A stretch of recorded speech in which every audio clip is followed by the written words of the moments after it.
Un saluto a tutti, siamo oggi in compagnia dell'avvocato Alessandra Marchi, referente legale della LAV, Lega Antivivisezione di Pordenone. Siamo qui perché ci piacerebbe fare un piccolo approfondimento assieme a lei sulla legge regionale 20, che è stata presentata come una legge veramente innovativa, quindi che potesse essere di esempio anche per le altre regioni italiane. Riguarda nello specifico la nostra regione Friuli Venezia Giulia e vorremmo sapere da Alessandra che cosa ne pensa, un po' la storia di questa legge, magari toccando qualche punto specifico anche per fare chiarezza per quanti ne fossero interessati. Bene, grazie di questa opportunità che mi è stata data di chiarire e forse parlare, non dico per la prima volta, però in modo così compiuto di questa legge regionale. A volte mi scappa il termine nuova, ma in realtà è una legge del 2012, però se ne parla troppo poco. Se ne è parlato moltissimo nel momento in cui è uscita, nel momento in cui è stata promulgata, perché naturalmente è stata salutata come una legge innovativa, come una legge che poteva essere d'esempio per tante altre regioni. Il problema è che dopo essersene parlato tanto e dopo averla salutata con favore, è stata a mio avviso messa un po' nel dimenticatoio per diversi motivi. Il primo, oserei dire, è dovuto al fatto che ancora la legge non ha trovato piena applicazione a causa della mancata attuazione del regolamento che, ahimè, doveva uscire ben 3 mesi dopo la promulgazione e in realtà stiamo ancora aspettando questo regolamento. Il regolamento è importante perché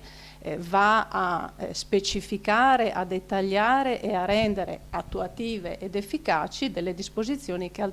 altrimenti rimangono sulla carta. Il risultato qual è? Che si continua ad applicare il vecchio regolamento, cioè quello connesso alla precedente legge, la legge regionale la numero 3990, che però è stata abrogata, quindi accompagnare ad una legge come la legge 20 del 2012, un regolamento di una legge precedente, può risultare problematico. Le due leggi, la legge precedente e la legge attuale, sono assolutamente diverse, per certi versi si completano, ma lo spirito che ha mosso la legge 20 è assolutamente innovativo e diverso rispetto alla legge 39 del 90, che aveva come scopo principale quello di affrontare, nella speranza anche di prevenire, il fenomeno del randagismo con l'istituzione dell'anagrafe canina.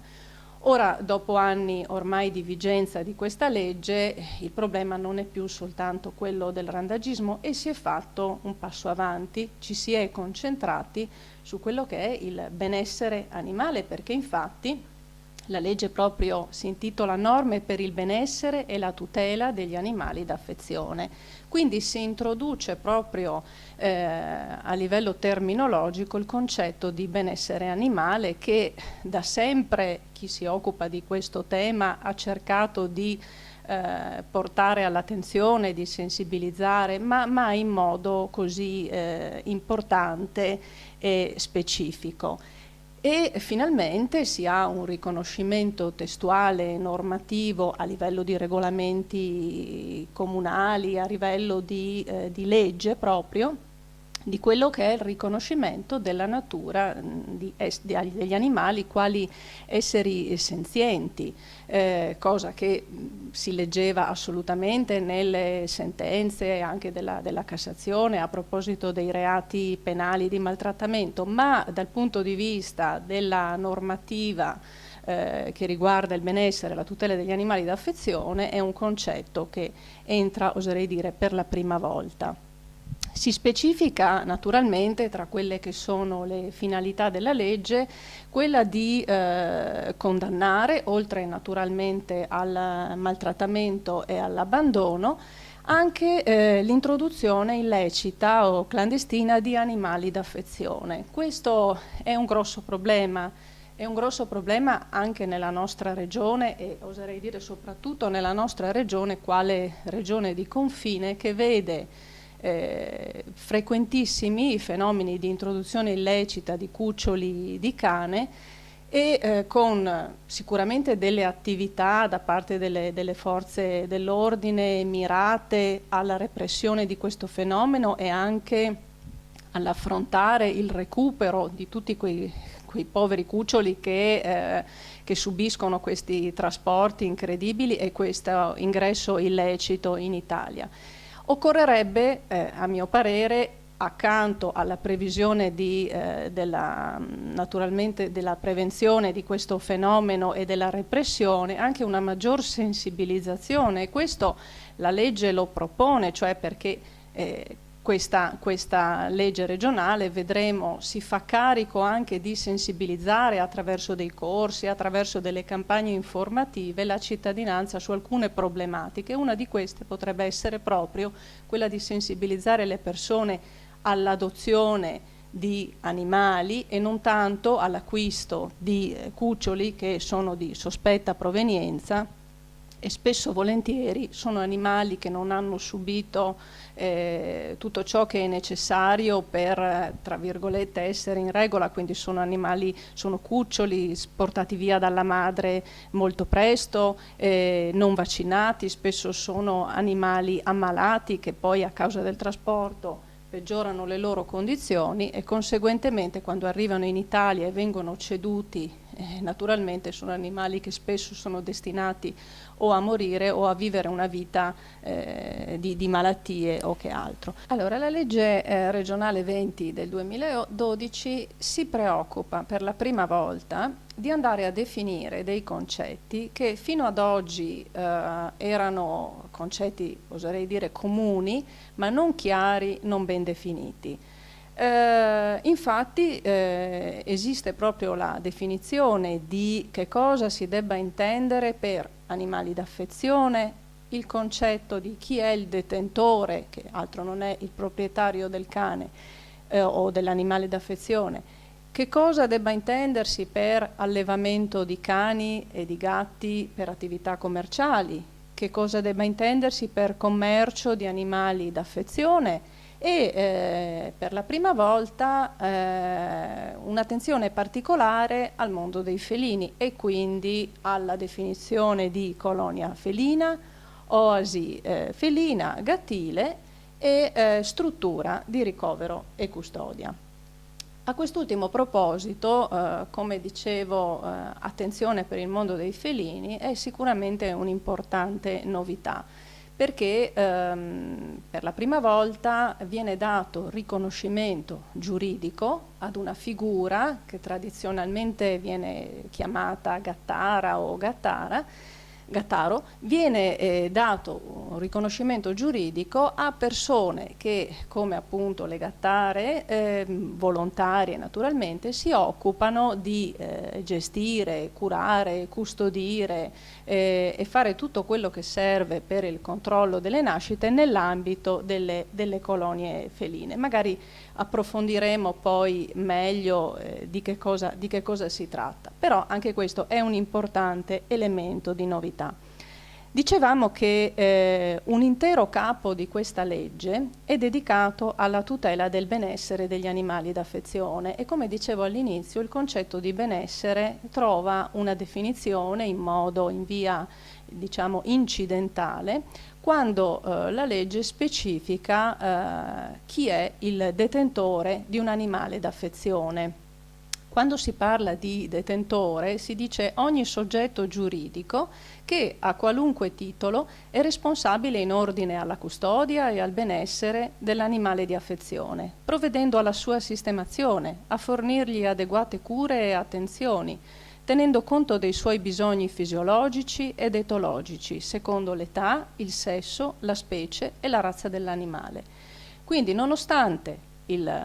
l'animale d'affezione o da compagnia continui per il codice civile ad essere considerato un bene mobile e il detentore venga chiamato proprietario, nel caso specifico di questa legge si pone l'attenzione all'animale non semplicemente come res, come cosa, ma come un essere senziente, quindi con delle esigenze, dei bisogni e delle caratteristiche di cui il detentore deve essere assolutamente cosciente e consapevole. E vedremo anche in che modo si approfondisce tutto questo aspetto. Naturalmente viene mirata l'attenzione su quello che sono le responsabilità e i doveri del detentore. C'è un intero articolo proprio intitolato a questo, con tutta una serie di elencazioni che potrebbero sembrare scontate per taluni, ma che invece vale la pena di ricordare. Il fatto di scrivere nero su bianco che all'animale va consentita un'adeguata possibilità di esercizio fisico può sembrare una cosa scontata, ma non lo è per molti. Il fatto di garantire un ricovero adeguato all'animale al riparo dalle intemperie. Sono frequentissime le segnalazioni che le associazioni ricevono per animali detenuti in ricoveri non adeguati o esposti alle intemperie. Se c'è una legge che lo scrive e lo prevede nero su bianco e sanziona un'eventuale violazione, questo è sicuramente un aiuto in più. Naturalmente poi questa legge, sempre sotto il capo che riguarda la tutela del benessere degli animali d'affezione, si disciplina tutto il meccanismo delle adozioni, l'istituzione di una banca dati regionale, il commercio, l'allevamento, l'addestramento e la custodia a fini commerciali e tutte le norme che riguardano il fenomeno del randagismo. Il fenomeno del randagismo rispetto alla precedente legge pone molto l'attenzione, ormai non più solo sull'iscrizione all'anagrafe canina, perché questa è cosa fatta, ma con una serie di interventi e di misure che mirano a prevenire il fenomeno del randagismo, quindi alle sensibilizzazioni e tutto il meccanismo, dicevamo, delle adozioni. Ancora, una previsione nuova è quella del soccorso degli animali feriti, inteso come obbligo, questo anche parallelamente a quelle che sono le previsioni del codice della strada che hanno introdotto quindi la nuova ipotesi di omissione di soccorso nel caso in cui non si presti soccorso ad un animale ferito e non si faccia in modo che appunto venga soccorso. Nell'ambito di quelli che sono i programmi di informazione e di educazione, anche qui una cosa importantissima, si pone l'accento sul rendere consapevoli le persone sin dal momento dell'acquisto dell'animale. In che senso? Viene esplicitamente vietata la vendita di animali a minorenni e concessa, diciamo, la cessione a titolo gratuito, ma solo a condizione che vi sia il consenso dei genitori o di chi esercita la potestà genitoriale in loro vece. Questo è una cosa importante perché mira a scongiurare un altro spiacevole fenomeno che è quello delle regalie, di quello dei doni, dei regali, dei cuccioli regalo, no? E quindi si cerca di far capire che regalare un cucciolo è non solo un atto sbagliato per chi lo fa, ma anche che costringe, poi impone tutta una serie di attenzioni e di responsabilità che non sempre la persona che riceve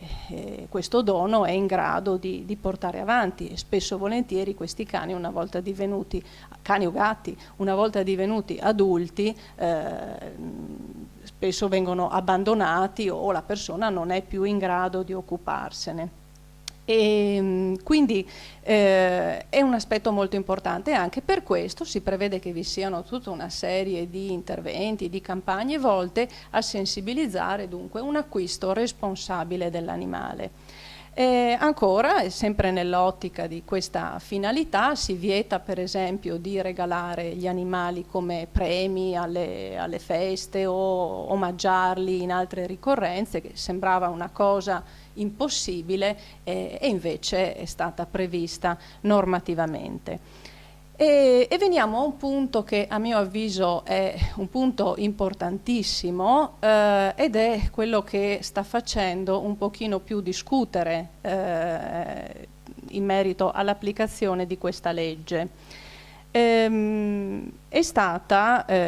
normativamente prevista come regola la possibilità per gli animali d'affezione,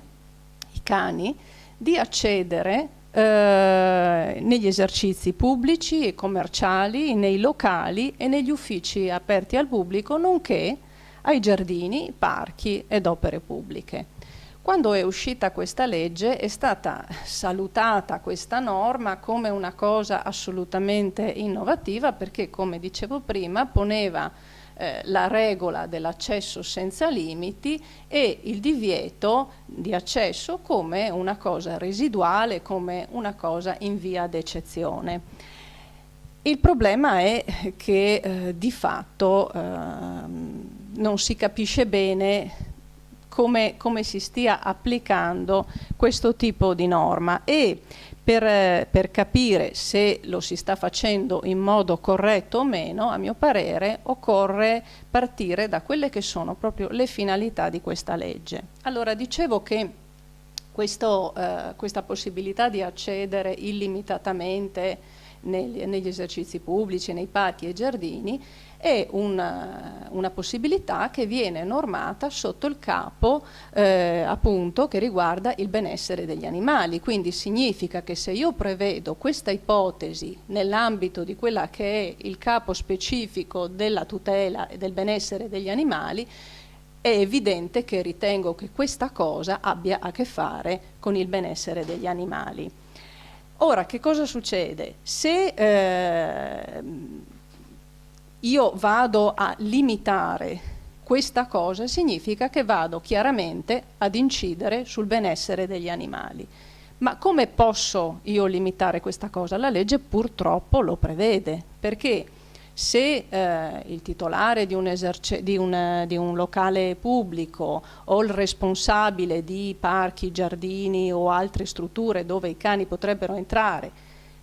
impone invece un limite, e lo può fare, si badi, semplicemente comunicando la sua intenzione al sindaco o a chi di dovere, non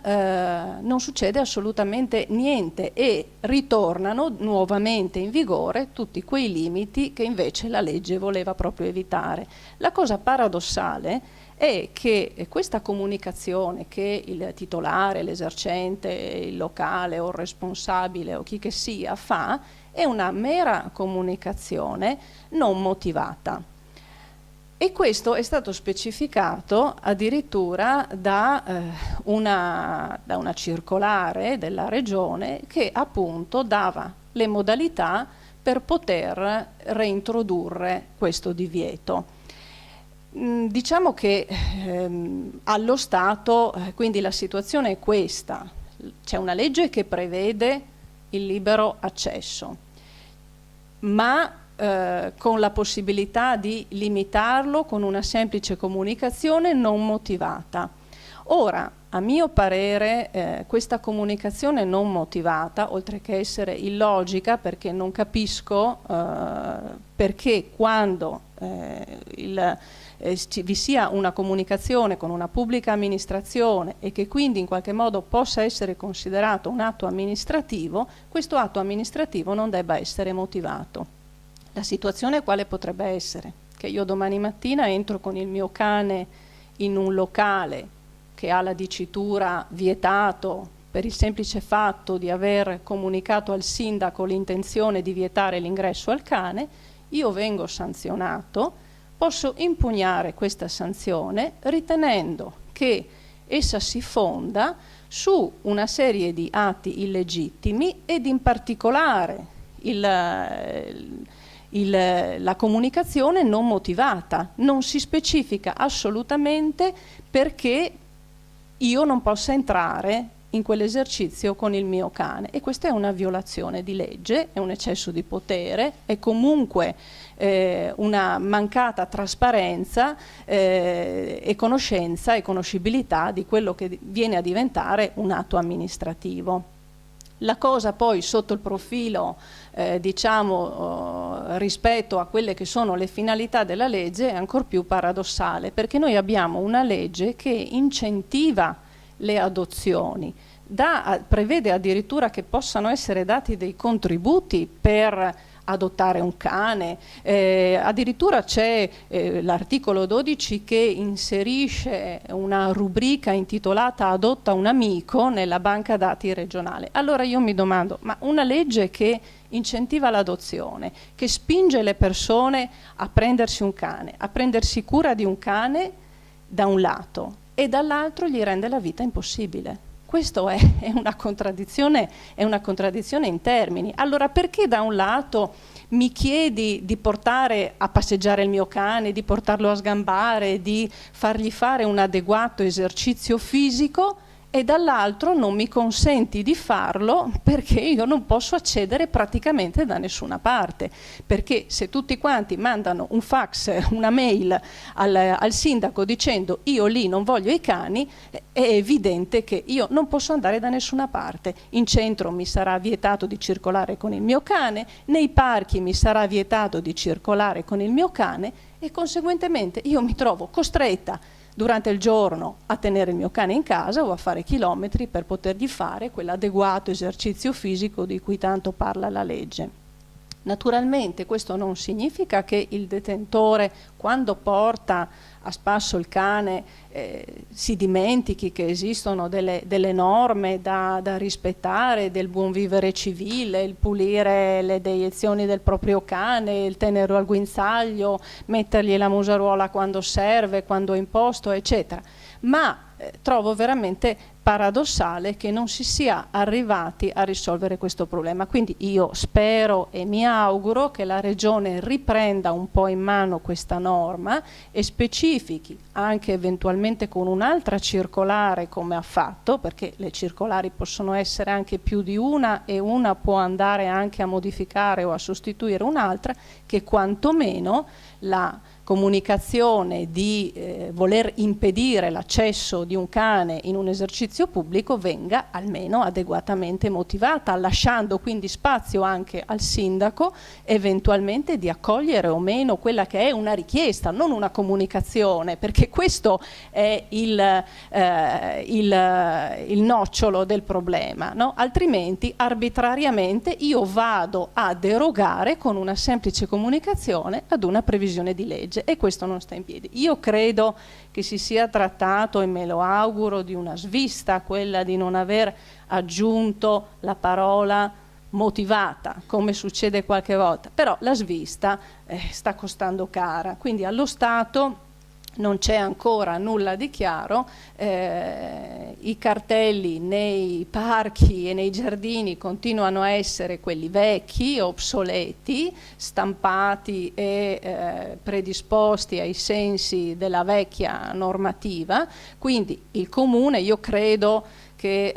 si stia aspettando l'uscita eventualmente del regolamento per avere maggior completezza, ma in realtà insomma anche andarli a togliere non costerebbe niente. Ecco, questo perché genera una sorta di confusione, perché il rischio è che io, che al momento posso entrare con il mio cane al parco perché ancora nessuno me l'ha vietato, mi posso trovare la persona che ritiene che io stia violando una norma perché ancora il cartello al parco c'è. Quindi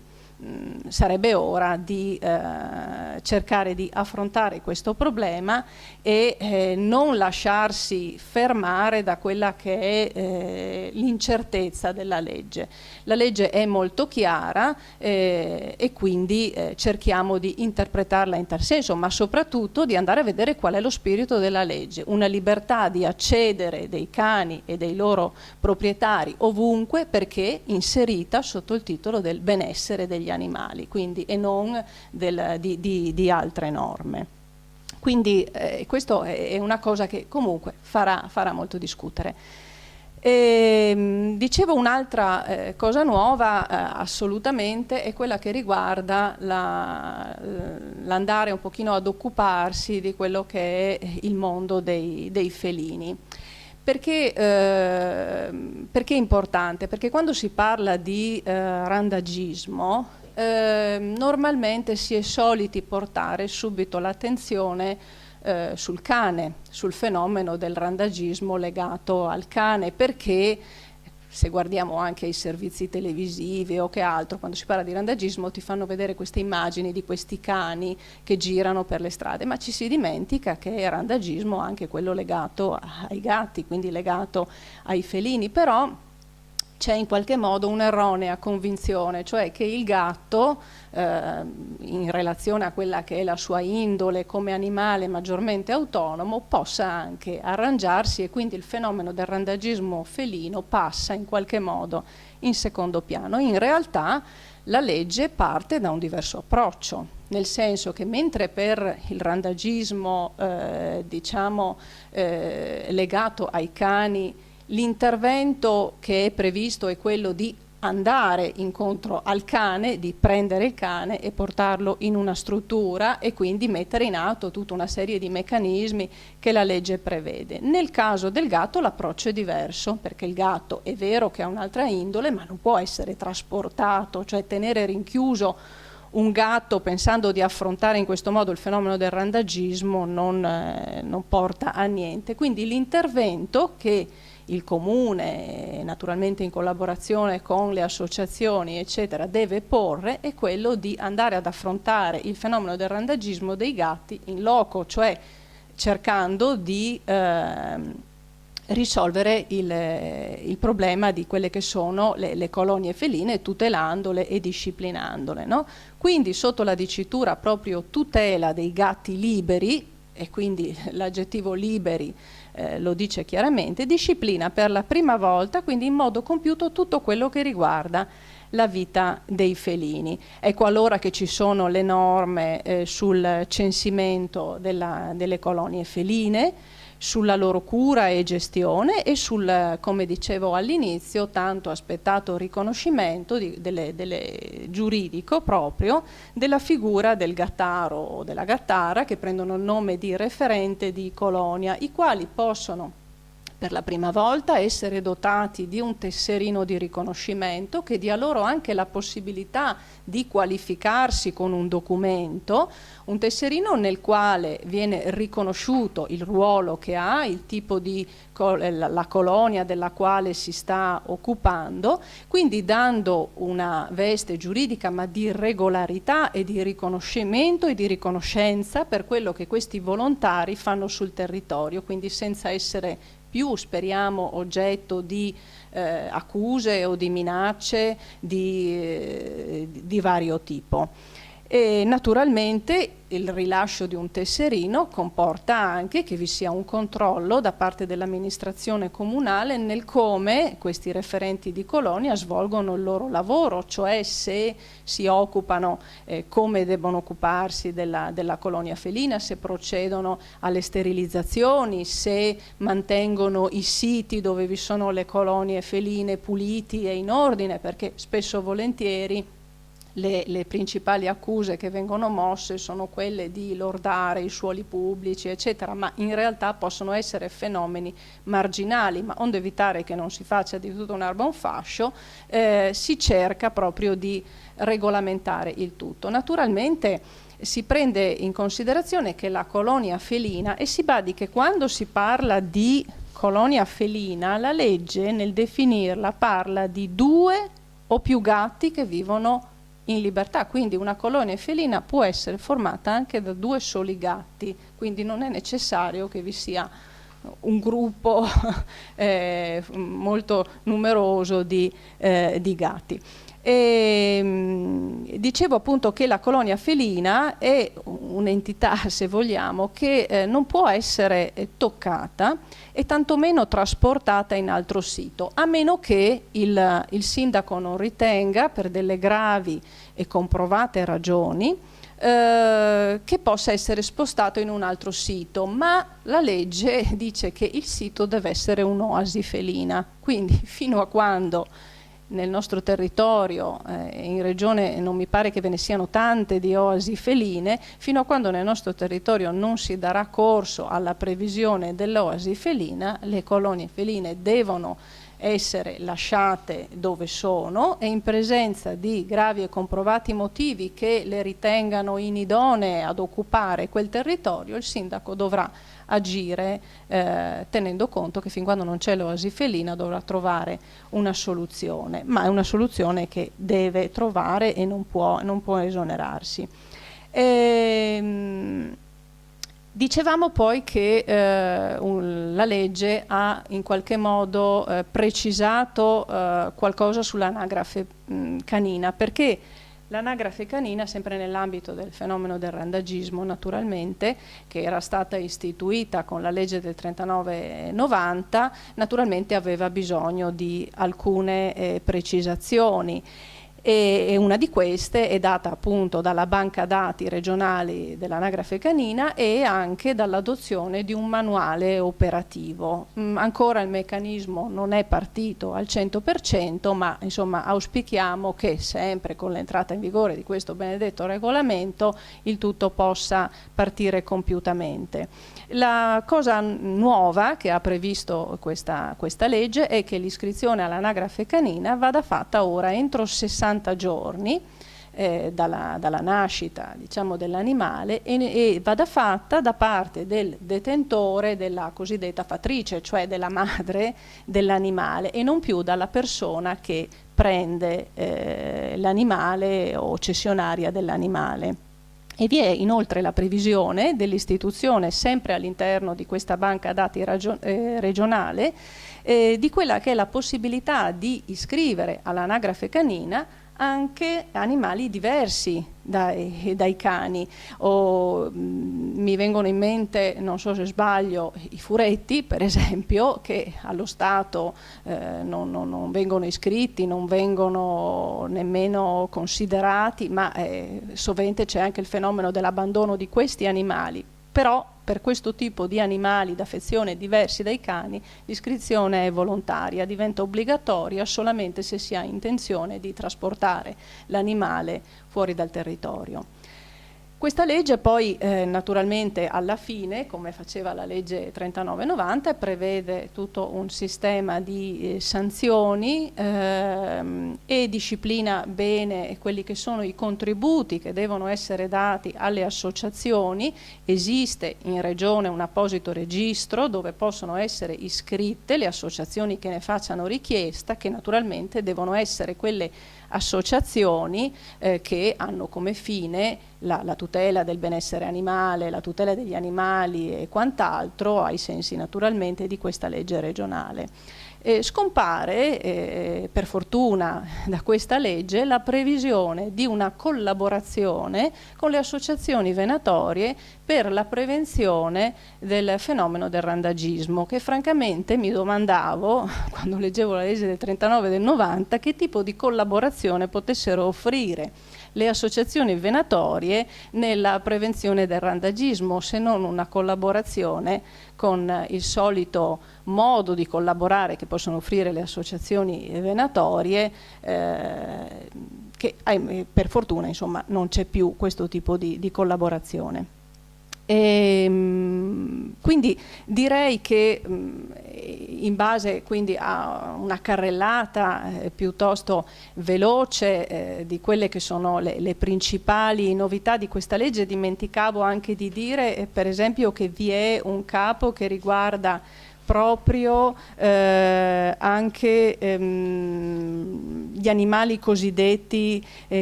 esotici, e vengono naturalmente tra le varie strutture di ricovero e custodia che vengono previste dalla legge. Non dimentichiamo anche che in queste strutture di ricovero e custodia c'è normato il diritto di accesso ai ricoveri da parte anche delle associazioni per poter entrare liberamente e verificare se effettivamente vengono rispettate le norme così come previste dalla legge regionale. Quindi in questi centri cosiddetti oltre alle strutture di ricovero e custodia vengono previsti dei centri di recupero di animali esotici e pericolosi.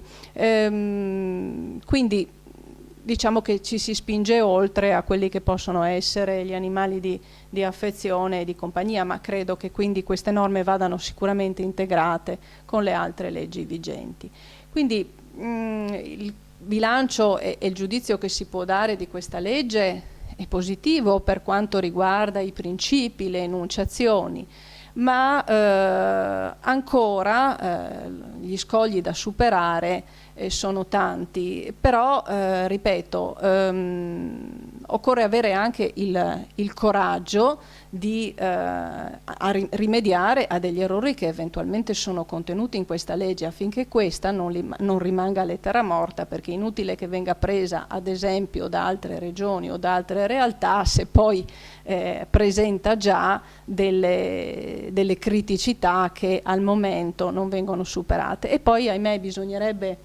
superare ancora, mi ripeto, quel brutto vizio che ha il nostro legislatore di fare delle leggi e di non far seguire immediatamente i regolamenti, perché questo lascia, diciamo, un po' quelli che dovrebbero applicare queste leggi in qualche modo liberi di non osservarle, o comunque di non prenderle così sul serio come andrebbero prese, perché tanto c'è sempre l'alibi del manca il regolamento, attendiamo il regolamento, fino a quando non ci sarà il regolamento non si potrà fare questo e non si potrà fare quello, ma intanto gli anni passano, come purtroppo succede in questo caso, e chi si trova ad avere animali continua ad affrontare i problemi, spesso legati anche ai pregiudizi della gente e a tutti i problemi burocratici che ahimè si possono incontrare. Quindi spero di aver chiarito i punti principali di questa legge e spero di poter ritornare con qualche novità positiva, soprattutto con riferimento all'accesso dei cani nei luoghi pubblici e ai parchi e ai giardini, auspicando quindi un intervento della Regione in tal senso. Grazie.